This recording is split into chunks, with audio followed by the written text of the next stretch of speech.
नमस्कार, स्वागत है आपका बड़ी खबर में और मैं हूं आपके साथ ज्योति।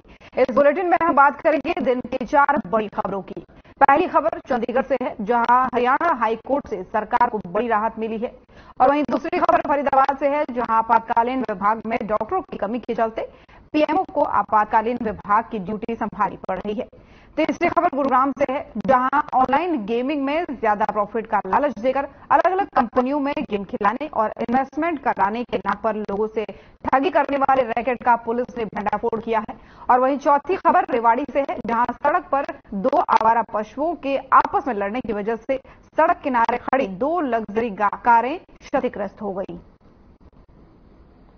तो चारों बड़ी खबरें आपकी टीवी स्क्रीन पर है, तस्वीरों के माध्यम से भी आपको बताने का प्रयास कर रहे हैं। पहली खबर चंडीगढ़ से है, जहां पर हाईकोर्ट का फैसला, यानी हाईकोर्ट ने एक फैसला दिया है सरकार के पक्ष में। दरअसल करनाल सीट को लेकर के उपचुनाव जो होने हैं उस पर कई लोगों ने आपत्ति जताई थी और एक याचिका दाखिल की गई थी हाईकोर्ट में कि यहाँ पर जरूरत नहीं है चुनाव कराने की, यानी उपचुनाव कराने की, क्योंकि कुछ ही समय बाद हरियाणा के विधानसभा चुनाव होने हैं।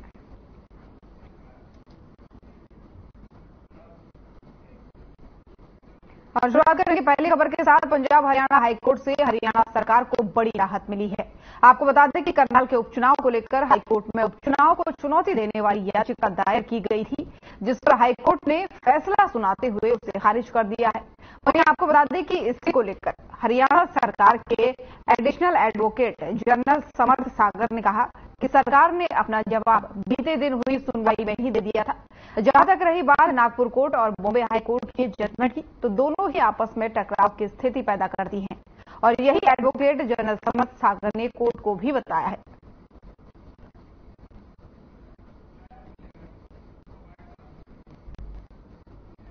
सेक्शन 151A के अंदर हाँ जी, और आज केस की सुनवाई कल हुई थी। केस की हमने डिटेल स्टेट ऑफ हरियाणा और इलेक्शन कमीशन ऑफ इंडिया ने डिफेंस किया था। जजमेंट आज प्रोनाउंस हुई है और अभी जज साहब ने रिट पिटीशन को डिसमिस कर दिया। So his challenge against the notification issued by the election commission of India calling for by election to the seat of Karnal has been dismissed. क्या कुछ कहा गया था क्योंकि बहुत लंबी सुनवाई की है, बहुत सारी एक्ट की बात की गई। कल उनकी बेसिक प्रोविजन, उनकी बेसिक जो चैलेंज था ये था कि सेक्शन 151A के अंदर अगर reminder of the tenure jail 1 साल से कम का है तो फिर इलेक्शन होना, बाई इलेक्शन होना पॉसिबल नहीं है। हाँ जी, और आज केस की सुनवाई कल हुई थी। केस की हमने डिटेल स्टेट ऑफ हरियाणा और इलेक्शन कमीशन ऑफ इंडिया ने डिफेंस किया था। जजमेंट आज प्रोनाउंस हुई है और अभी जज साहब ने रिट पिटीशन को डिसमिस कर दिया। So his challenge against the notification issued by the election commission of India.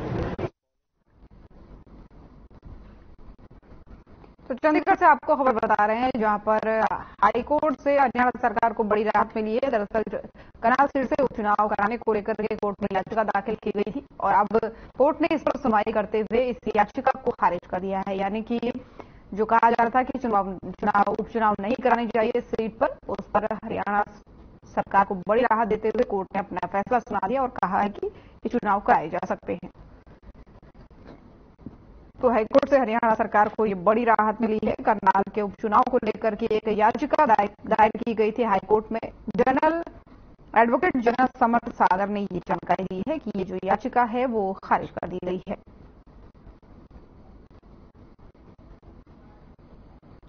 तो करनाल सीट को लेकर जो उपचुनाव होने थे, क्योंकि बीते दिनों पूर्व मुख्यमंत्री मनोहर लाल ने इस सीट से इस्तीफा दिया था, जिसके बाद से अब उन्हें लोकसभा का उम्मीदवार बनाया गया है। लेकिन अब सीएम नाइट सिंह सैनी जो हरियाणा के नए मुख्यमंत्री बने हैं, वो इस सीट से उपचुनाव लड़ने वाले हैं। तो इसको लेकर के तमाम सारे लोग आपत्ति जता रहे थे, क्योंकि विधानसभा चुनाव भी नजदीक है, लोकसभा के कुछ ही समय बाद विधानसभा चुनाव भी होने में।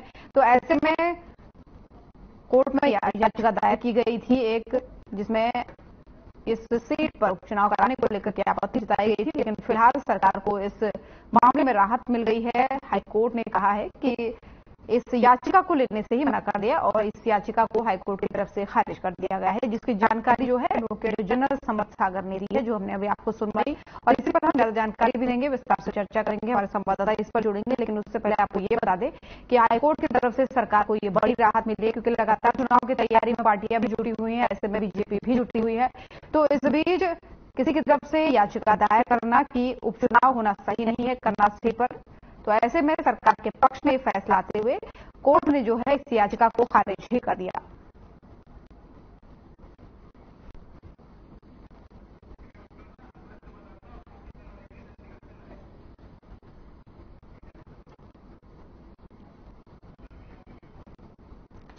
तो चंडीगढ़ से आपको एक खबर बता रहे हैं, जहां पर सरकार को बड़ी राहत हाईकोर्ट ने दी है। पंजाब हरियाणा हाईकोर्ट ने इस याचिका पर जब सुनवाई की तो उन्होंने सिरे से इस याचिका को खारिज कर दिया। कहा कि चुनाव कराए जा सकते हैं, उपचुनाव, लेकिन क्योंकि लोकसभा चुनाव के तुरंत बाद विधानसभा चुनाव हो रहे हैं, तो ऐसे में इन चुनाव को लेकर के अब एक सीट जो खाली हुई थी हाल ही में, पूर्व मुख्यमंत्री मनोहर लाल ने जब ये सीट से इस्तीफा दिया था तो सरकार उनकी पूरी गिर गई थी और मुख्यमंत्री के पद से भी उन्होंने इस्तीफा दिया था, उसके बाद से विधायकी के पद से भी इस्तीफा दिया गया था।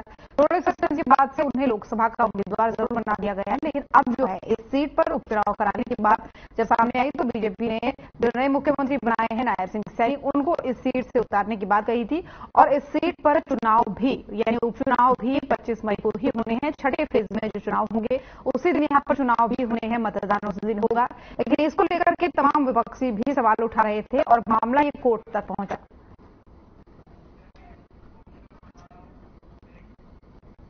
और ओपी शर्मा संवाददाता हमारे इस खबर पर ज्यादा जानकारी के साथ हमारे साथ जुड़ गए हैं। ओपी, आपसे जानना चाहेंगे, सरकार को राहत मिली है इस याचिका को लेकर के जो उपचुनाव सीट को लेकर के दाखिल की गई थी, क्या कुछ इस पूरे मामले में अपडेट आपके पास है? देखिए, अगर हम याचिका की बात करें तो जो करनाल उपचुनाव को लेकर जो नोटिफिकेशन चुनाव आयोग ने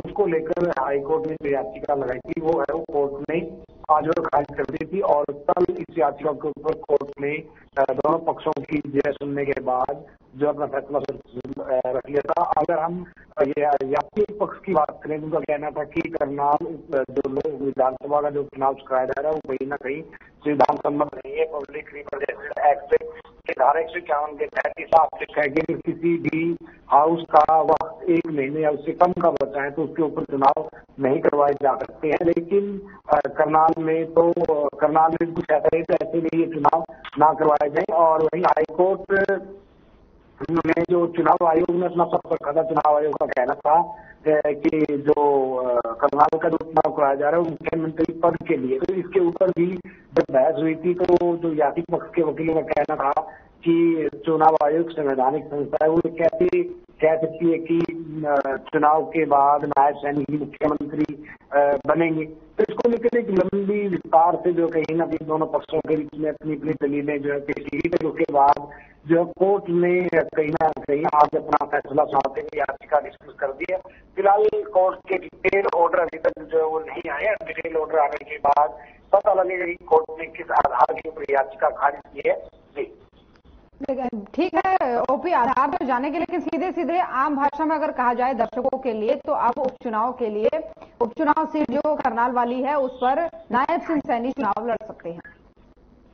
देखिए, नायब सिंह के चुनाव लड़ने को लेकर किसी तरह की रोक नहीं थी। ये रोक सिर्फ और सिर्फ करनाल लोक विधानसभा का जो उपचुनाव जो पूर्व मुख्यमंत्री मनोहर लाल के इस्तीफे देने के लिए जो खाली हुई है उसको उस नोटिफिकेशन को वापस लेने की याचिका थी। चुनाव लड़ने को लेकर जो किसी तरह की किसी भी प्रकार के ऊपर कोई जो रोक नहीं थी। लेकिन अब जो है कोर्ट ने जो नोटिफिकेशन वापस लेने की जो याचिका जो चुनाव आयोग ने लगाई थी उसके ऊपर जब उन्होंने कोई जवाब नहीं तो हाईकोर्ट ने याचिका लगाई और हाईकोर्ट में जो है वो याचिका आज खारिज हो गई। बिल्कुल, तो चलिए ठीक है ओपी, ये जानकारी तो आपने सही दी है, लेकिन इसको लेकर के कोई बयान पक्ष विपक्ष का आया, क्योंकि विपक्ष तमाम सारे सवाल उठा रहा था, बहुत सारी बाइटें हमने अपने दर्शकों को सुनाई थी। इस बीच की जो लोग थे, जो विपक्षी थे, वो ये कह रहे थे कि समय उतना नहीं बचा है और ये बर्बादी होगी पैसे की और समय की। देखिए, अगर हम इस पूरे मामले में अगर हम बात करें तो कहीं ना कहीं ये कहा जा सकता है, देखिए विपक्ष हर चीज के ऊपर सवाल उठाता है, विपक्ष का काम है, उसकी जिम्मेदारी लोकतंत्र में उसको जनता ने जो सवाल उठाने के लिए ही जो है विपक्ष में बिठाया, तो उस नाते से उनका बिल्कुल फर्ज बनता है, वो पूछते हैं। लेकिन जब भी अगर हम सरकार की बात करें तो सरकार को भी जो है जनता ने पावर दी होती है, जनता अपनी सरकार जो है वो जो काम करते हैं वो कहीं ना कहीं जनता की मर्जी होती है। लेकिन इन दोनों के बीच में जब भी कोई कॉन्फ्लिक्ट होता है तो कहीं ना कहीं हाई कोर्ट ही जो है वो उसके ऊपर एक मतलब एक सही न्यायिक फैसला देता है। उस फैसले के ऊपर आमतौर पर कोई सवाल कोई पार्टी नहीं उठाती है।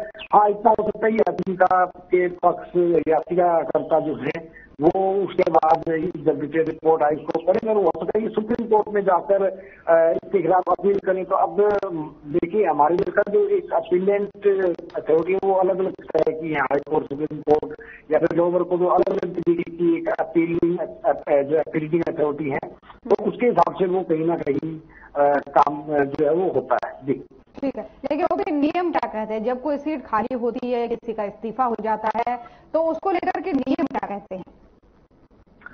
देखिए, अगर मैं public representation act of India जो कहीं ना कहीं चुनाव लड़ने को लेकर जो है वो गाइडलाइन देता है, विधायकों को किस तरीके से गाइडलाइन बनाई गई है जो जिनके ऊपर बैन लगाया जा सकता है, तो वो जो उसके अंदर पूरी तरीके से लिखा हुआ, अगर मैं उसका हवाला दूं तो जो पब्लिक रिप्रेजेंटेशन एक्ट का जो सेक्शन 151A 151A है उसमें लिखा हुआ है कि यदि किसी भी विधानसभा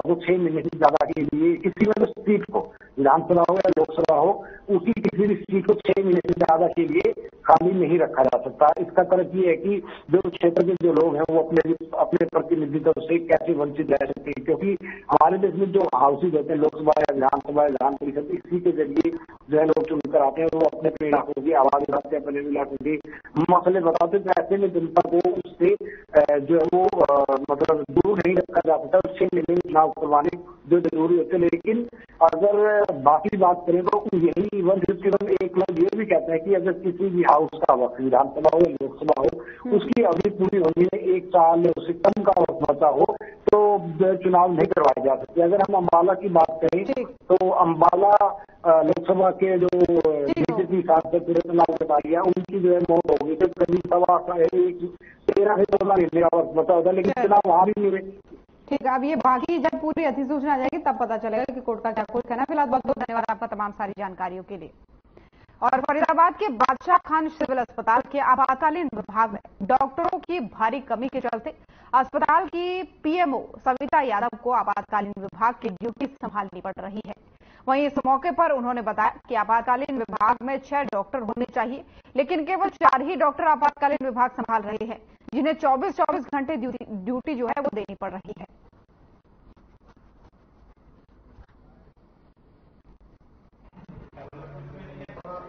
हमारे पास कैजुअलिटी चलाने के लिए केवल 4 GDMOs हैं, डॉक्टर्स, और हमारे पास कारण भी अभी उनमें से हम नहीं बता सकते क्योंकि शॉर्टेज है डॉक्टर्स की। कैजुअलिटी चलाने के लिए हमें कम से कम 6 डॉक्टर्स तो चाहिए ही, और डॉक्टर्स की कमी के कारण ही ऐसा हुआ है कि जो हमें आना पड़ा है।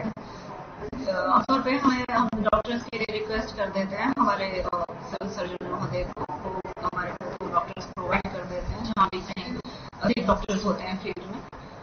तो वो उन्होंने किए तो हैं 2, लेकिन 1 डॉक्टर तो हमारे पास आए, 1 नहीं आ पाए हैं, तो उनकी ड्यूटी थी, तो इस कारण से आज कोई भी ड्यूटी पर उपस्थित नहीं है।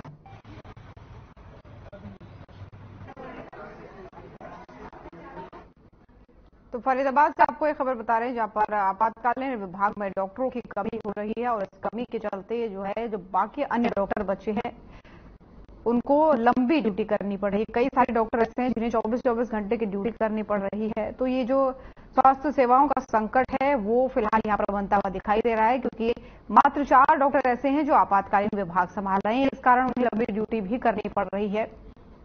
तो ज्यादा जानकारी इस पर हमारे संवाददाता देंगे, लेकिन उससे पहले आपको तस्वीरें अस्पताल की दिखा रहे हैं जहां पर आपातकालीन विभाग में खासकर ये संकट आ रहा है और डॉक्टरों की कमी लगातार बताई जा रही है। इस कमी की भरपाई कब होगी, कैसे होगी, इसका भी कोई पता नहीं है, लेकिन फिलहाल खबर यही आ रही है कि आपातकालीन विभाग में खासकर डॉक्टरों की कमी देखी जा रही है, जिसको पूरी करने के लिए लगातार मांग की जा रही है। लेकिन फिलहाल 4 ही डॉक्टर ऐसे हैं जो पूरा आपातकालीन विभाग संभाल रहे हैं और इसी के कारण मरीजों को तो कहीं ना कहीं परेशानियां देखनी ही पड़ रही हैं, लेकिन डॉक्टर भी इसको लेकर के काफी परेशान होते दिख रहे हैं क्योंकि काफी लंबी ड्यूटी उन्हें करनी पड़ रही है। हालांकि पीएमओ का इस मामले में बयान भी सामने आया है। उन्होंने कहा है कि जल्द से जल्द प्रक्रिया की जाएगी या क्या कुछ इस तरह अपडेट होगा उसको भी बताया जाएगा, लेकिन फिलहाल तो अभी तक का अपडेट यही है कि अस्पताल के आपातकालीन विभाग में खासकर डॉक्टरों की कमी हो रही है फरीदाबाद में और इस कमी को पूरा करने के लिए प्रयास किया जा रहा है। लेकिन जो बचे हुए डॉक्टर हैं, जो 4 डॉक्टर यहाँ पर आपातकालीन विभाग संभाल रहे हैं, वो लंबी ड्यूटी भी करते हुए नजर आ रहे हैं। कई डॉक्टर ऐसे हैं जिन्हें 24-24 घंटे की ड्यूटी करनी पड़ रही है।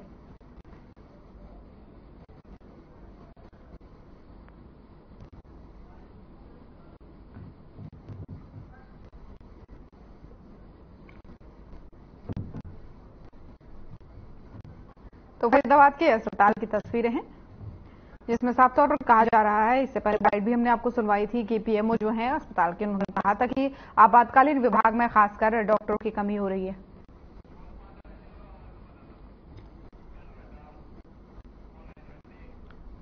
और इस खबर पर ज्यादा जानकारी के लिए संवाददाता हमारे मोनू पांचाल हमारे साथ फोन लाइन पर जुड़ गए हैं। मोनू, ये जो फरीदाबाद में अस्पताल में डॉक्टरों की कमी हो रही है, किस चीज के चलते हो रही है, क्या संकट आ रहा है, मरीजों को कितनी परेशानियां हो रही है, पूरा अपडेट दीजिए। ज्योति, देखिए मैं आपको बता दूं, फरीदाबाद का बादशाह खान एक बहुत बड़ा हॉस्पिटल है क्योंकि सिविल हॉस्पिटल है और यहाँ पर तमाम जितने भी फरीदाबाद के नागरिक है वो यहाँ पर अपना इलाज कराने के लिए पहुंचते हैं। लेकिन देखा जाए तो कहीं ना कहीं जिस तरीके से डॉक्टरों की जो कमी है, डॉक्टरों की कमी के चलते जो लगातार जो मरीज है वो यहाँ पर परेशान होते हुए नजर आ रहे हैं। और सबसे बड़ी बात यह है कि मैं आपको बता दूं कि जो कि जिस तरीके से डॉक्टरों की कमी है और कहीं ना कहीं आपातकालीन जो इमरजेंसी जो वार्ड होता है उसमें भी डॉक्टर जो है वो 24 घंटे तैनात होते हैं। लेकिन डॉक्टरों की कमी के चलते यहाँ पर एक अधिकारी डॉक्टर है, उन्होंने यहाँ पर मोर्चा संभाला और जिस तरीके से देखा जाए तो इमरजेंसी में जो मरीज पहुंच रहे थे उनका इलाज यहाँ पर किया जा रहा था। तो कहीं भी जिस तरीके से देखा जाए तो डॉक्टर अपनी जो है ड्यूटी पूरी तरीके से निभाते हैं, लेकिन सबसे बड़ी बात यह कि एक डॉक्टर जो अधिकारी है वो अपनी जो है अपनी जो इमरजेंसी आई अपना फर्ज निभाते हुए इमरजेंसी आपातकालीन को वार्ड को देख रहे हैं और कहीं ना कहीं मरीजों का इलाज यहाँ पर कर रहे हैं। लेकिन सबसे बड़ी बात यह है कि ज्योति,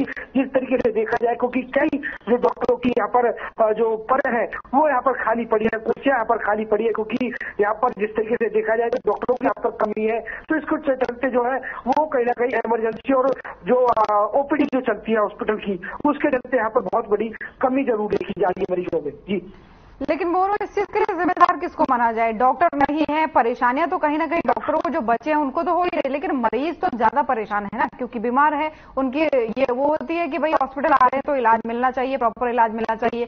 तो ऐसे में जिम्मेदारी देखा जाए तो सरकार की एक बड़ी कमी यहाँ पर देखने को मिलेगी। जिस तरीके से यहाँ पर जितना बड़ा हॉस्पिटल है उस तरीके से यहाँ पर डॉक्टरों की बहुत कमी यहाँ पर देखने को मिल रही है। तो सरकार को इस तरफ सोचना चाहिए, इनकी भर्ती जो है डॉक्टरों की ओर करके या जो डॉक्टर इधर उधर है या उनको और डॉक्टरों की जो है यहाँ पर लगाना चाहिए। तो इस तरीके के जो है वो सरकार को सोचना चाहिए। सरकार की तरफ से सबसे बड़ी लापरवाही यहाँ पर देखने को मिल रही है। जी ज्योति, उम्मीद क्या लगाई जा सकती है मोनू कि कितने समय तक भर्तियां हो सकती है, नहीं हो सकती है? कोई इस तरीके का प्रशासन की तरफ से जवाब या अस्पताल प्रशासन कुछ कह रहा हो कि कब तक भर्तियां हो सकती है? सरकार की तरफ से कोई रिएक्शन उनको मिल रहा हो?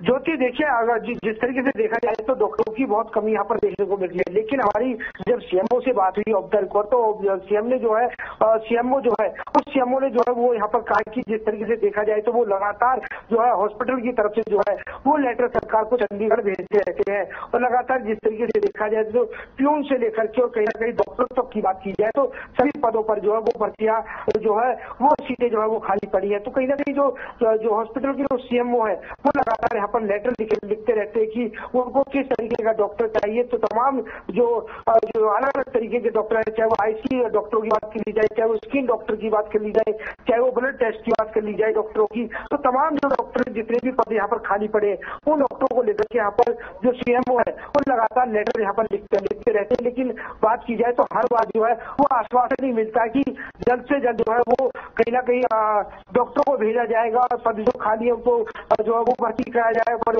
पर की जाएगी डॉक्टरों की।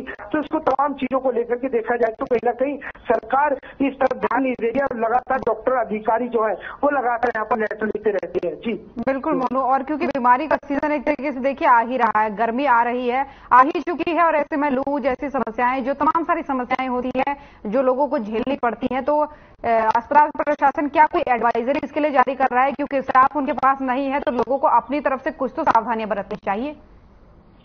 देखिए जिस तरीके से ओपीडी में मरीज लगातार बढ़ते जा रहे हैं तो कहीं ना कहीं जिस तरीके से मौसम भी लगातार बदलता नजर आ रहा है, क्योंकि देखा जाए तो कहीं ना कहीं जुकाम, सर्दी, बुखार या जिस तरीके से देखा जाए तो उल्टियां यानी कि लूज मोशन तक की भी जो है वो शिकायतें यहाँ पर यानी कि मरीजों की जो संख्या है वो लगातार यहाँ पर बढ़ती हुई नजर आ रही है। लेकिन जो ओपीडी डॉक्टर जो चलाते हैं और उसके साथ साथ एडवाइजरी भी यहाँ पर मरीजों को देते हुए नजर आते हैं, क्योंकि उन्होंने सीधे साफ तौर से कहा कि जिस तरीके से मौसम में बदलाव है इसको देखते हुए वो मौसम के चलते जो वो जल्दी ठंडा पानी ना पिए या किसी एसी का इस्तेमाल ना करें, ठंडी हवा का या कूलर ना चलाएं अभी। और जिस तरीके से बारिश हुई है तो कहीं ना कहीं जहाँ पानी इकट्ठा होता है उसको लेकर के वो जो है वो दवाइयां यहाँ पर छिड़कते रहे। तो इस तरीके की यहाँ पर एडवाइजरी जरूर यहाँ पर देते हुए नजर आ रहे हैं और डॉक्टर बिल्कुल सावधानी बरतने की यहाँ पर हिदायत देते हुए नजर आ रहे हैं। जी बिल्कुल मोनू, ठीक है, बहुत बहुत धन्यवाद आपका तमाम सारी जानकारियों के लिए।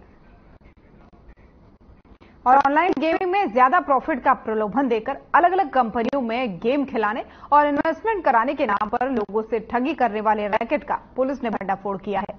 पुलिस ने गिरोह के सरगना समेत 8 लोगों को गिरफ्तार किया है।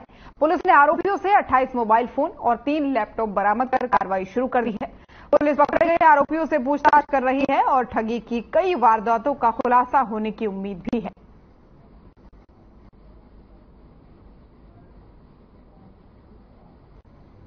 1 अप्रैल 2024 को एक विश्वसनीय सूत्र से हमें सूचना मिली कि सेक्टर 52 के रेशे इलाके में ऑनलाइन गेमिंग में इन्वेस्टमेंट के बदले मोटा प्रॉफिट का झांसा देने के नाम पर काफी लोगों से ठगी की जा रही है। इस कार्रवाई पर अमल आते हुए साइबर ईस्ट पुलिस स्टेशन की एक टीम गठित की गई, जिसका नेतृत्व इंस्पेक्टर एसएचओ सवित कुमार ने किया और रेड के पश्चात इसमें अभी तक 8 आरोपी गिरफ्तार हैं।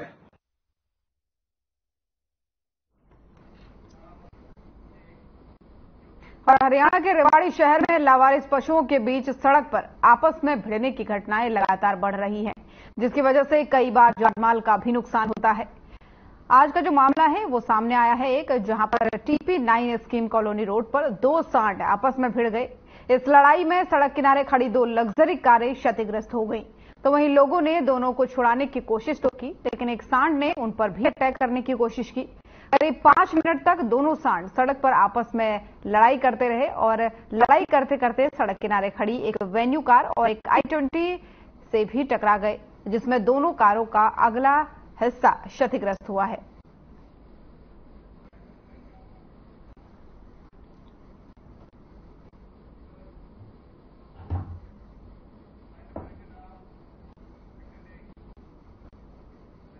बड़ी खबर देख रहे थे आप। बुलेटिन में फिलहाल इतना ही। नमस्कार।